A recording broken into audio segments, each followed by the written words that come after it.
สวัสดีครับสวัสดีครับจากตอนที่แล้วเนี่ยเราไปแอวสวนสัตว์เจียงใหม่กันนะครับเข้าไปจากตั้งหน้าซุ้มเหมือนหน้าสวนสัตว์เลยนะครับเข้าไป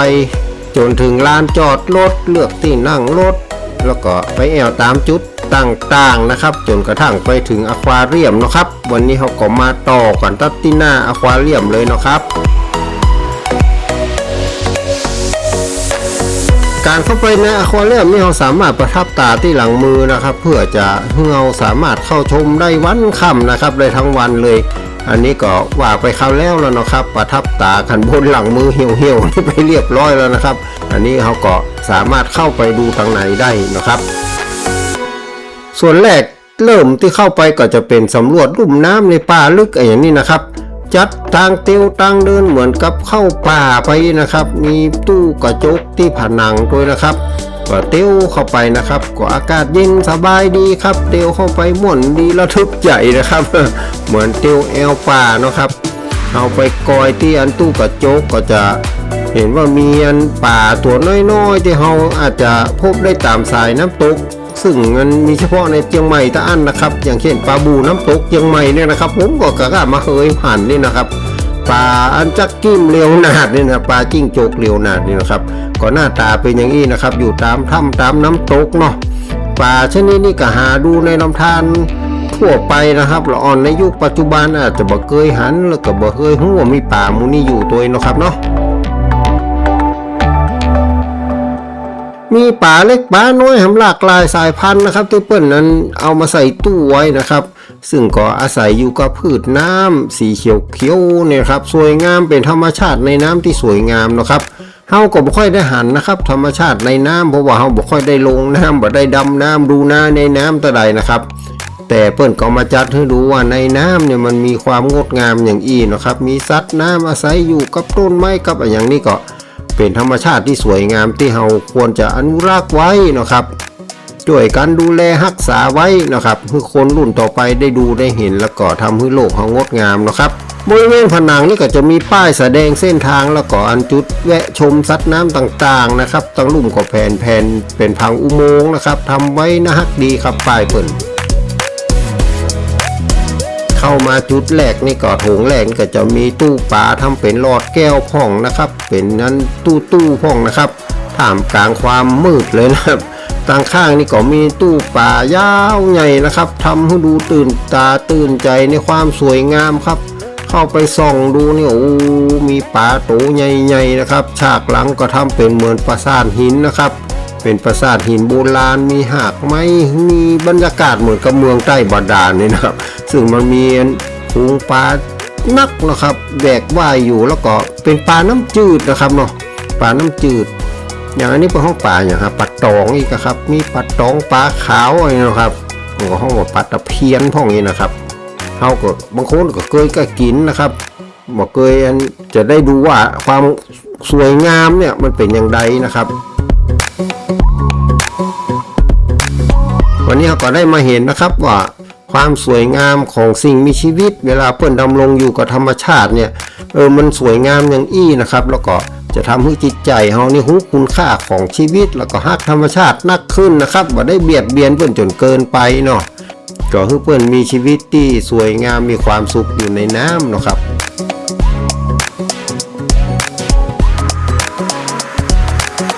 การได้ดูได้ชมชีวิตความเป็นอยู่ของสัตว์น้ำนี่ก็มีโอกาสที่จะทำให้เขาได้เห็นชีวิตเหล่านั้นนะครับน่าจะทำให้ละอ่อนละอิดนี่มีความรู้ความเข้าใจในธรรมชาตินักขึ้นนะครับเนาะก็เขาก็ช่วยกันอธิบายให้ละอ่อนเข้าใจว่ามันเป็นอย่างอี้ปลาอยู่ในน้ำจะอี้เนาะมีความงามอย่างอี้เปิ่นมีชีวิตจะอี้นะครับบ่เบียดเบียนซึ่งกันและกันเนาะ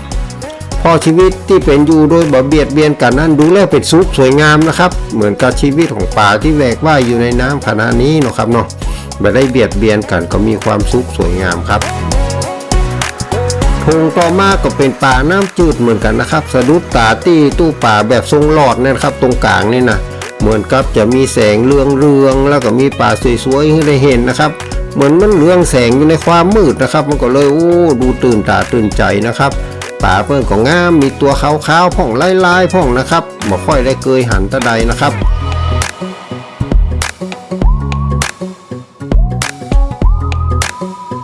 ยาวตั้งข้างนะครับก็เป็นป่าน้ำจืดจากที่อื่นนะครับอย่างเช่นจากอเมซอนพวกครับหน้าตาเหมือนกับป่าปิรันย่าก็มีนะครับส่วนที่ยาวๆนี่ก็น่าจะเป็นป่าจระเข้ครับเปิ้นว่าอย่างนะครับหน้าตาเหมือนจระเข้นะครับ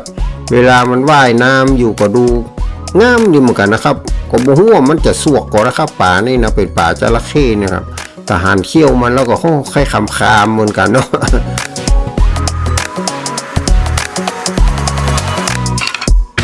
ฉากหลังและการตกแต่งตู้ก็ทำเหมือนกับเป็นริมน้ำเป็นริมฝั่งน้ำนะครับมีหากไม้มีอย่างเหมือนก็เป็นริมฝั่งน้ำในป่านะครับ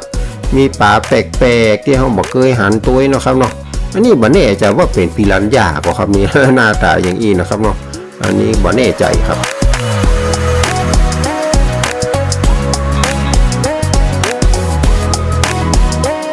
บางตัวก็แอบอยู่ตรงลุ่มพุ่นนะครับเป็นปลาอย่างกระบอกหูเหมือนปลาซ็อกเกอร์ผมหมูจักไงหมูจักเหมือนกันนะครับก็นอนอยู่ตรงลุ่มนะครับเดี๋ยวต่อนะครับเปิ่นบอกต่อมานะครับว่านี่ไงที่ให้ไข่ปลาคาเวียร์เนี่ยเปิ่นว่านะครับเขาก็ไปดูแปลว่าปลาคาเวียร์นี่เปิ่นบอกได้ใจเป็นปลาคาเวียร์นะครับไม่ใช่ไข่ปลาคาเวียร์เนาะแต่ว่ามันเป็นปลาสโตเจียนนี่ครับเพื่อเขาว่าปลาสโตเจียนเนี่ยครับไข่ของมันเนี่ยนะครับเพื่อเอามากินเนาะมีกาดราคาแพงนะครับเขาว่าไข่คาเวียร์แต่บ่ใจนะครับตัวแต่เพิ่นเป็นอย่างอี้นะครับแต่วิธีการเอาไข่เนี่ยเขาก็บ่ฮู้เหมือนกับว่าเป็นอย่างใดนะครับปลาสโตเจียนนี่เพิ่นว่าอยู่ได้ถึงน้ำจืดน้ำเค็มนะครับเขาคนร้อยคนป่าก็บ่เคยหันนะครับมาดูที่นี่ก็ม่วนดีครับตื่นตาตื่นใจ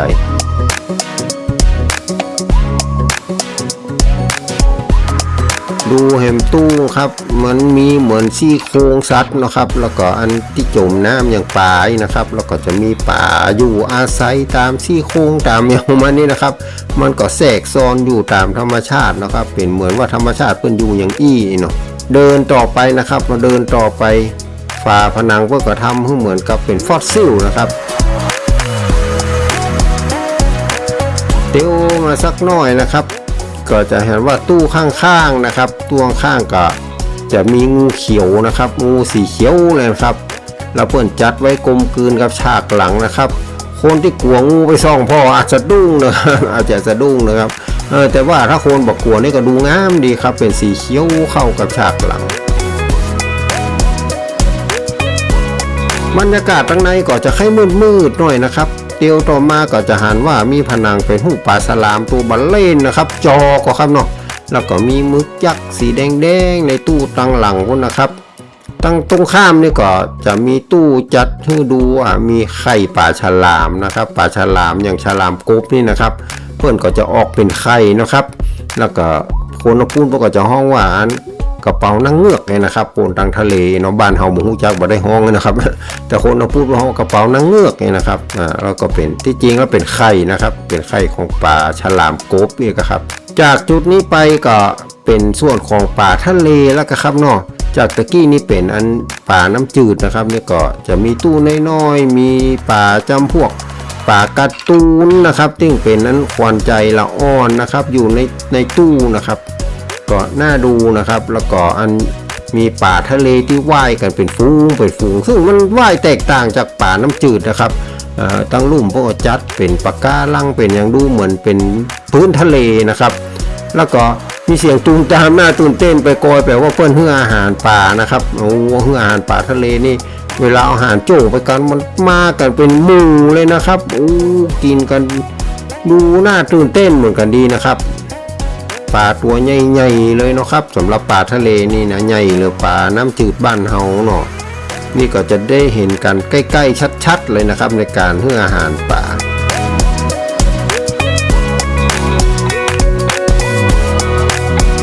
ก็มีตู้หลอดตกแต่งด้วยไฟสีงามๆนะครับดูแตกต่างจากป่าน้ำจืดนะครับรูปร่างปลาก็ดูแตกต่างกันรูปร่างของฉากหลังก็ดูแตกต่างกันนะครับ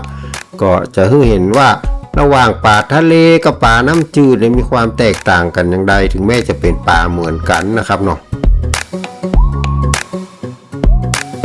แล้วก็มีป้ายเขียนว่าปลาอะไรแบ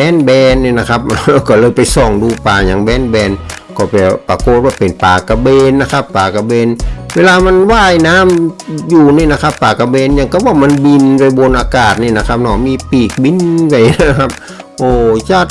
งามเลยครับเสียได้กล้องถ่ายมาได้บอกค่อยดีนะครับก็ค่อยมัวหน่อยนะครับ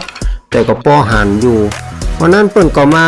ให้อาหารปลากระเบนนะครับก็ถ่ายได้บอกค่อยตันเหมือนกันนะครับเปิ้นมาโวยนะครับเนี่ยมันโฉบขึ้นไปกินอาหารนะครับนี่โฉบขึ้นกินอาหารแล้วก็ลงนะครับบัดตันถ่ายได้นักครับ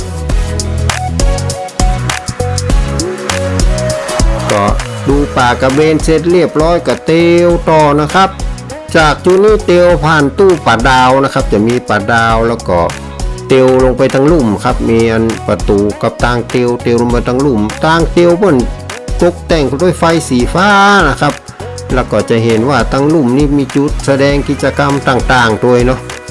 เตียวลงตางเตียวเนี่ยก็ยังกับเฮาลงถ้ำไว้นะครับมันเป็นแสงสีฟ้าเนาะครับดูทึมๆดีนะครับไปตัวกันไปครับ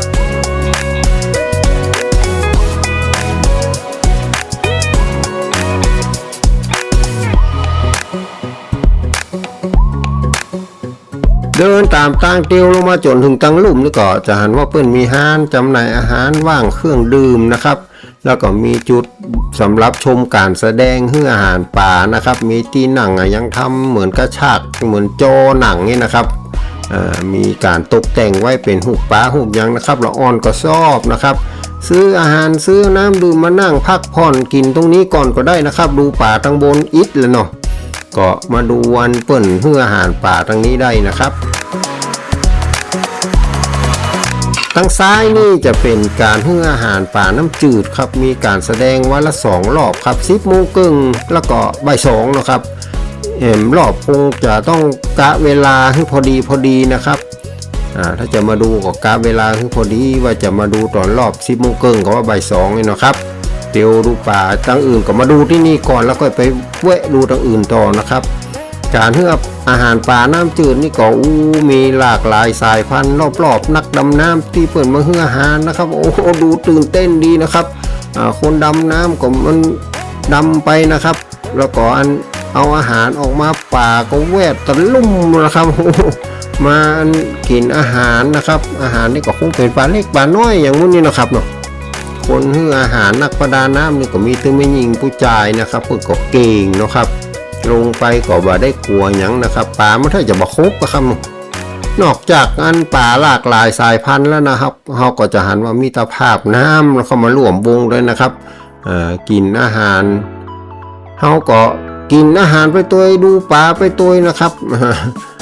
ดูไปแล้วเนี่ยก็จะรู้สึกว่าถึงปลาถึงผู้หื้ออาหารนี่ก็ดูจะคุ้นเคยกันเป็นอย่างดีนะครับก็ทักทายกันพ่องเอาอาหารจงให้กันพ่องนะครับผมม่วนดีครับ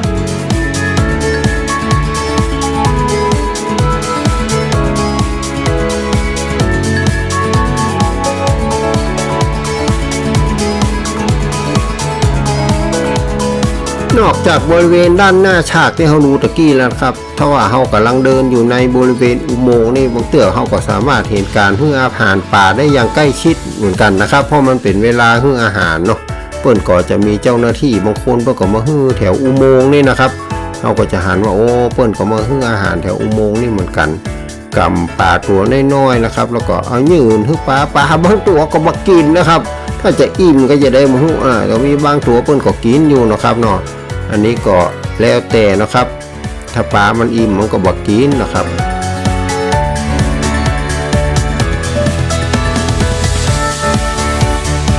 เขาก็เตี้ยวดูต่อไปกลางอุโมงค์ครับอุโมงค์เป็นม่วนดีครับตื่นตาตื่นใจเวลาเขาเตี้ยวตั้งลุ่มนี่เหมือนเขาอยู่พื้นน้ำนะครับเขาก็จะได้หันว่ามันจะบรรยากาศของพื้นน้ำมันเป็นอย่างใดเนาะครับมีปลาเปิ้นว่ายอยู่อย่างใดมีแสงมีสีสวยงามดีนะครับ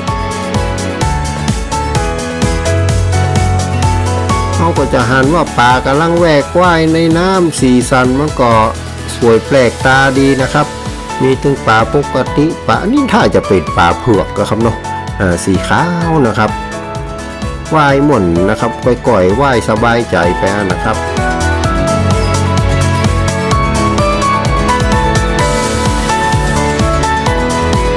เตียวดูปลาน้ำจืดไปเรื่อยๆนะครับบางตัวก็เป็นปลาตัวใหญ่ๆนะมูเป็นปลาบึกหรือเปล่านะครับ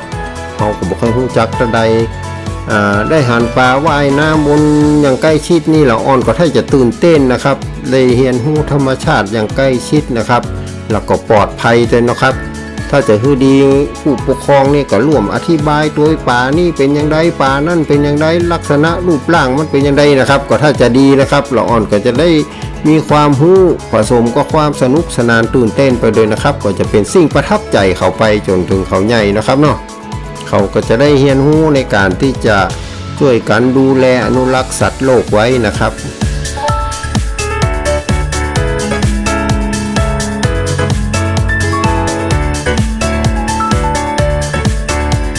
เตียวเข้าไป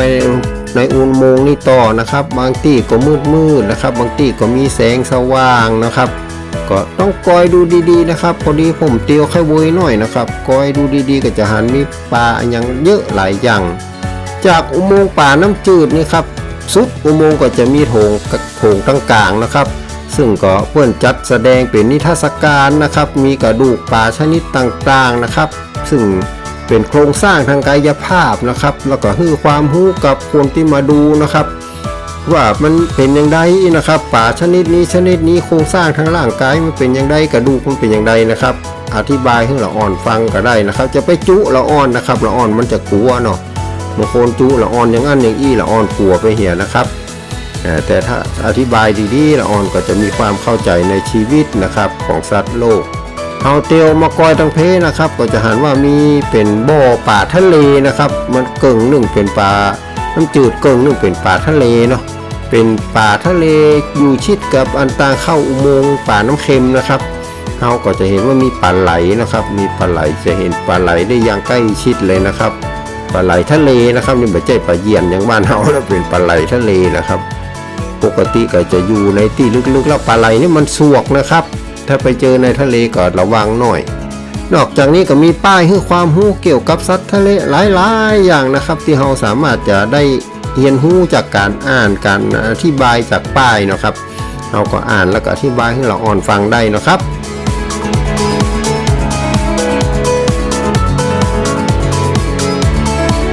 จากอุโมงค์ป่าน้ำจืดตะกี้นะครับเราต่อมาก็จะเป็นอุโมงค์ป่าน้ำเค็มนะครับอุโมงค์ป่าน้ำเค็มก็เป็นน้ำทะเลนะครับก็จะหันว่าป่านี่รูปร่างหน้าตาเพื่อนก็จะแตกต่างออกไปจากป่าน้ำจืดนะครับการว่ายการอะไรของเพื่อนก็แตกต่างกันนะครับแล้วก็การตกแต่งฉากนี่ก็มีความแตกต่างกันนะครับฉากตั้งหลุมน้ำเนี่ยเพื่อนก็จะเป็นโขดหินเป็นอะไรอย่างเหมือนกันในทะเลนะครับมีสิ่งก่อสร้างอย่างตัวซึ่งต่างจากป่าน้ำจืดนะครับซึ่งก็จะเป็นลักษณะธรรมชาตินะครับที่เพื่อนจัดไว้เรียบๆง่ายๆส่วนป่าน้ำเค็มนี่รู้สึกว่าจะตกแต่งได้สนุกสนานตื่นเต้นขึ้นนะครับ ทะเลมีอย่างไรอย่างกระครับนอกสังเกตป่าที่มันว่ายนี่ก็ว่ายบ่เหมือนป่าน้ำจืดนะครับป่าทะเลนี่เพื่อนมักจะไปด้วยกันเป็นฝูงแล้วก็มีลักษณะซึ่งคล้ายๆกันเหมือนกันนะครับไปด้วยกันเป็นฝูงก็คงเป็นธรรมชาติของเปิ้ลนะครับที่ต้องอาศัยฝูงเป็นส่วนใหญ่นะครับเวลาอยู่ในทะเลเนาะมีอย่างมีเหมือนกับเรือล่มพ่องเป็นโขดหินพ่องอย่างนี้นะครับก็ได้แข่งความรู้สึกเนาะเหมือนแฟนตาซีน้อยๆครับ เอาไปดูแล้วเหมือนแฟนตาซีน้อยๆป่าทะเลนี่สัมเตี่ยเราดูก็จะรู้สึกว่าหน้าตามันดุเหมือนกัน ดุหรือป่าน้ำจืดอะไรมุ่งนะครับมันเพื่อปากใหญ่ๆตาใหญ่ๆนะครับเหมือนจะดุนะครับอย่างอันนี้อันนี้ปลาอย่างนี้ครับปลาเก่าก็อย่างนี้ผมรู้จักมาขัดครับตัวลายพุ้ยนะครับเดินดูไปนะครับก็จะหันว่ามีอันไม่ใช่อันนี้ไม่ใช่แมงพื้นทะเลนะครับเป็นคนนะครับเข้ามาจับช่วงเวลาบางช่วงนี่อย่างช่วงอาหารปลาก็จะหันเจ้าหน้าที่นะครับเปิดมาทำความสะอาดอุโมงค์นะครับก็ทำให้เราดูตื่นตาตื่นใจเหมือนกันครับเพราะเขาก็บ่ได้หันนั้นคนดำน้ำใส่ชุดประดำน้ำเหมือนชุดประดานน้ำอย่างนี้เจือนะครับเขาก็บ่เคยใจบ่เคยทำนะครับอยู่บนดอยบ่เคยดำน้ำสักเตื้อละอ่อนยังไม่เห็นก็อาจจะตื่นเต้นนะครับที่ได้เห็นคนลงไปดำน้ำได้เนาะการเคลื่อนไหวของนักดำน้ำแล้วก็หมู่ป่ารอบข้างก็ดูคล้องจองอ่อนไหวแล้วนะครับ แล้วก็ดูแล้วก็ชวนฝันเหมือนการล่องลอยอยู่ใต้ทะเลนะแล้วก็สุดท้ายเขาก็จะได้มาหันนะครับได้หันฉลามแล้วนะครับเนาะเป็นพระเอกของตู้ทะเลนะครับก็คือฉลามเนาะคนบ้านเขาก็บ่เคยหันฉลามนะครับแล้วก็มักจะได้ยินได้ฟังเรื่องราวความดุร้ายของฉลามนี่นะครับคนที่เข้าชมก็สามารถที่จะทักทายเจ้าหน้าที่ได้อย่างสนุกสนานนะครับพร้อมกับดูฝูงปลาทะเลไปตุ้ยนะครับเนาะเจ้าหน้าที่เปิ้นเห็นละอ่อนเปิ้นอย่างเปิ้นก็ทักทายม่วนดีครับแต่เปิ้นก็อยู่ในระหว่างการปฏิบัติหน้าที่นะครับก็ทักทายกันพอสมควรนะครับพอเปิ้นทำหน้าที่เสร็จเปิ้นก็จะออกไปยังตู้อื่นๆนะครับหรือว่าไปพักผ่อนก็ตามนั้นนะครับเนาะเปิ้นก็จะมีช่องทางของเปิ้น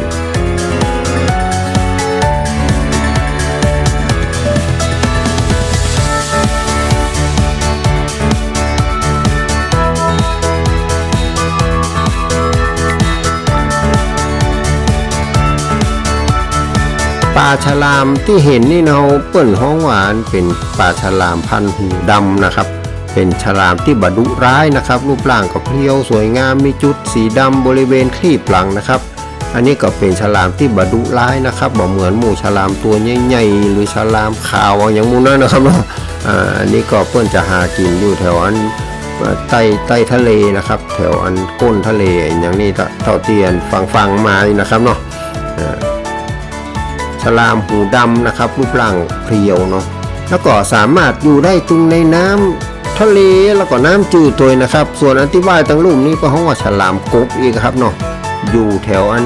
ท้องทรายนะครับทั้งท้องทรายพื้นทะเลเนาะก็หากินแถวอันท้องทรายนะครับส่วนฉลามหูดำนี่ก็จะว่ายสูงขึ้นมาน้อยนะครับรูปร่างเพรียวสวยงามนะครับ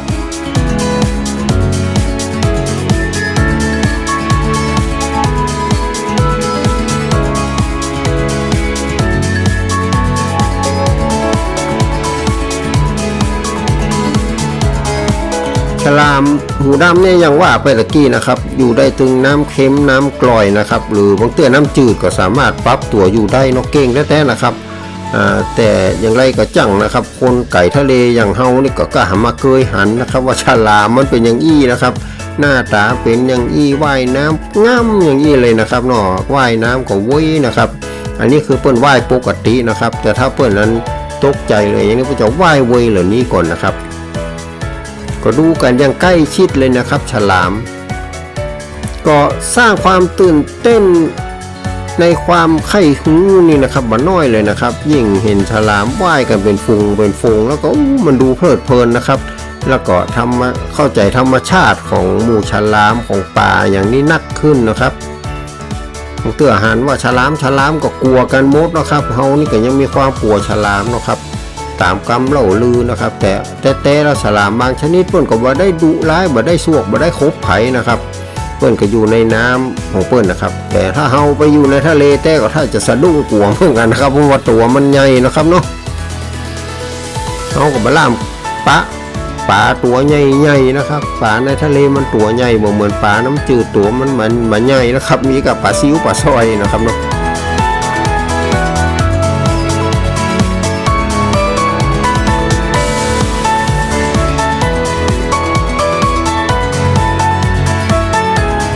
อุโมงค์น้ำทะเลนี่ก็มีการแสดงให้อาหารปลาเหมือนกันนะครับโดยมี2รอบเวลา 11:00 กับเวลาบ่าย 2:30 นะครับก็ต้องกะระยะให้ดีหน่อยนะครับก็จะหลังอุโมงค์น้ำจืดสักหน่อยนะครับถ้าเกินชั่วโมงเนี่ยนะครับเนาะดูน้ำจืดเสร็จแล้วก็มาดูน้ำทะเลต่อได้นะครับวิธีการกินอาหารของปลาทะเลกับของปลาน้ำจืดมีความแตกต่างกันก้อยนะครับลองมาดูก็ม่วนดีครับม่วนดีละอ่อนก็อาจจะตื่นเต้นนะครับที่เห็นนั้นปลามากิน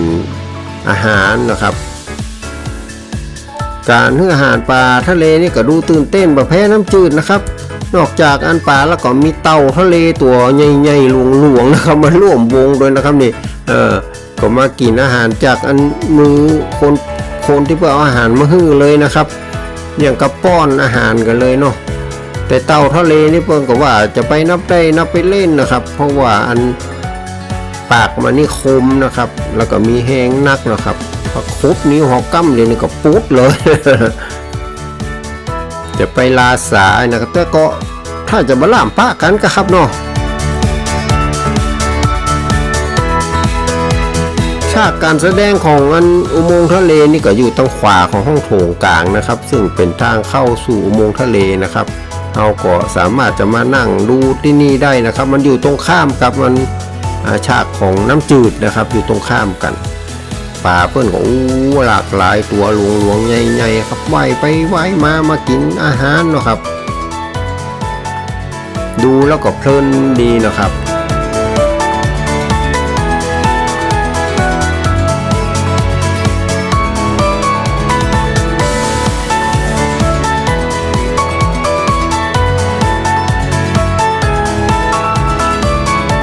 ตรงอุโมงค์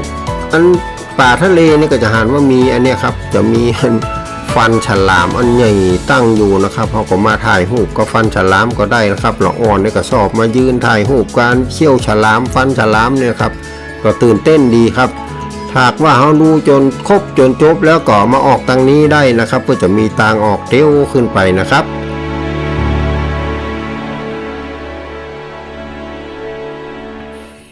ออกมาก็จะเห็นว่ามีห้านขายของที่ระลึกและน่าฮักของซูอควาเรียมนะครับเราก็สามารถมาถ่ายภาพที่ระลึกหรือจะแวะเข้าห้องน้ำตัดนี่ก็ได้นะครับมีตู้ถ่ายภาพที่ระลึกอยู่ตัวนะครับ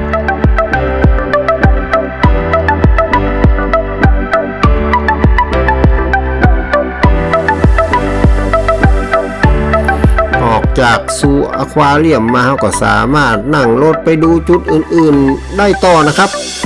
ได้แหมประมาณ9จุดนะครับเพราะว่าอควาเรียมนี่เป็นจุดที่4เนาะนั่งรถกันได้ก็ได้ครับรถที่มาจอดเขาก็ขึ้นนั่งต่อไปเลยครับ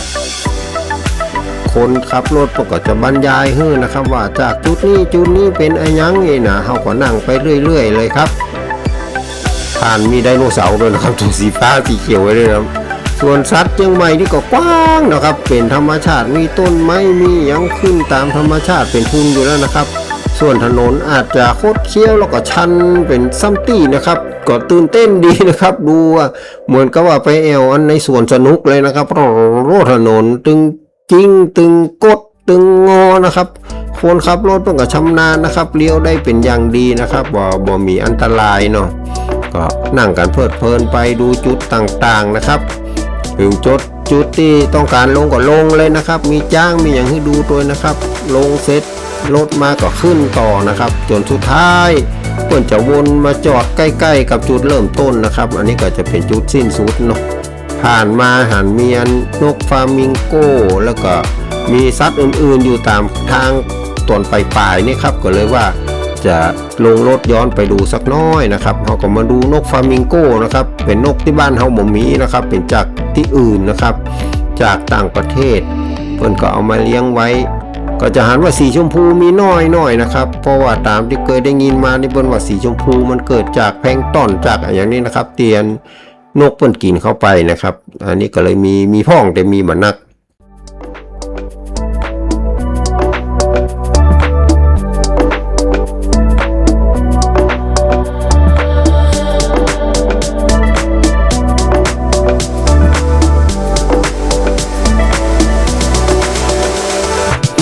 ใกล้ๆกันก็จะเป็นกรงจิงโจ้ครับนอนกันสบายอกสบายใจนะครับจิงโจ้ซึ่งก็ทำให้เราได้สบายใจตัวที่ว่าแมงต่างๆนี่เปิดก็มีความสุขกันทั่วหน้ากินอิ่มนอนอุ่นว่าเด้อนะครับเราก็จะดูเปิ้นก็ดูเฮาพัดเปลี่ยนดูกันไปนะครับ